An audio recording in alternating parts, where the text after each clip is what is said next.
ndabahaye mwiriwe kaze mu makuru atekanye ko ikirere kizoba kimeze kuri uyu wa mbere igenekerezo rya 4 Kigarama umwaka wa 2023 mu gitondo hitezwe imvura nkeyi mu ntara zitari nke z'igihugu cacu uretse intara za Kirundo Muyinga na Cankuzo hitezweyo ikirere kirimwo ibicu vyinshi gusa.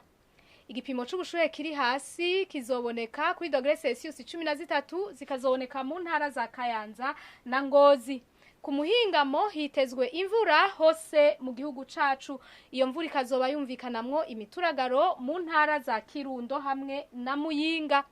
Igipimo c'ubushuhe kiri hejuru kizoboneka mu ntara za Cibitoke hamwe na Makamba aho bizoba biri kuri degre Celsius 28.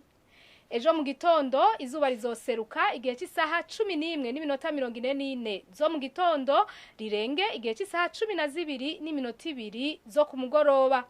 Amakuru atekanye ikirere agarukiye ngaha mwayateguriwe n'ikigo ca Ijebu kijejwe ivy'ibirere nayo Nadia Ndayizenje nayabashikirije mwakoze kuyakurikira.